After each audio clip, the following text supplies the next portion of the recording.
Et l'étoile de David, d'où est-ce que ce symbole provient? Ça n'a jamais été explicitement écrit dans la Bible elle-même. Est-ce que c'est dans le Talmud? Est-ce qu'il y a un passage dans la Bible sur cela? Donc, vous n'êtes pas vraiment sûr d'où cela provient. Non. Vous m'avez eu. Donc, personne ne sait, en fait. Je ne sais pas. Parce que je sais que ça s'appelle l'étoile de David. Est-ce que ça a quelque chose à voir avec David? Je ne le pense pas. Ça doit y être quelque part. Je ne me souviens pas exactement ce que l'association d'idées était. Je crois que ce qu'ils appellent l'étoile de David est en fait l'étoile de Réphan, parce que quand vous étudiez la Bible, vous voyez qu'ils ont vénéré d'autres dieux. La Bible parle d'eux portant le drapeau de l'étoile de leur dieu Réphan. Vous avez rejeté le dieu de la Bible. Vous avez adopté l'étoile à 6 branches de votre dieu appelé Réphan ou Tion. Tous ces noms étaient des noms de Moloch, le grand Baal, le grand dieu du feu, qui est le diable. Belzébuth. C'est cela, Belzébuth, et ils furent très choqués par cela. Maintenant, qui est ce Dieu étoile? S'ils avaient au moins lu l'Ancien Testament, ils le sauraient. Dans Amos, Dieu leur dit, « Vous avez adopté l'étoile et vous m'avez rendu furieux en faisant ça. Vous avez même sacrifié vos propres enfants au Dieu étoile par immolation. » Ils sacrifiaient leurs propres enfants. Les Juifs l'ont fait, au Dieu étoile.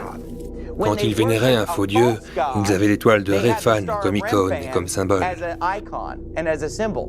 On n'entend jamais parler d'étoile de David dans les Écritures, mais de l'étoile du faux dieu Réphan. Et donc nous savons aujourd'hui qu'ils ne vénèrent pas le vrai Dieu, parce que la Bible dit « Quiconque nie le Fils, celui-là n'a pas le Père.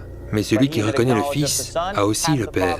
Si les Juifs ne croient pas dans le Fils, la Bible dit qu'ils n'ont pas le Père. Donc, qui ont-ils? Quelqu'un d'autre? Un faux Dieu. C'est un livre prophétique, très chargé en symboles. Mais c'est aussi un texte politique, avec un message politique sur la racine du mal. La racine du mal? Celui qui est la cause de tous les maux. Parlez-moi de ce langage codé. Parce que, si j'ai bien compris, l'Antéchrist avait un nom de code pour qu'on n'ait pas à prononcer son vrai nom. Juste un chiffre. Il y a eu de nombreux débats autour de ce chiffre, 666. This Star of David is a very beautiful symbol. Look at it. 1, 2, 3, 4, 5, 6. 6 sides. 6 angles. 1, 2, 3, 4, 5, 6. And each angle in an equilateral triangle is how many degrees?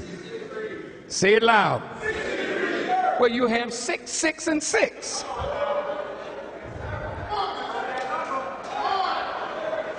So the Bible says, count the number of the beast, for it is the number of a man, 666. Let's go to the board. À 666. Est venu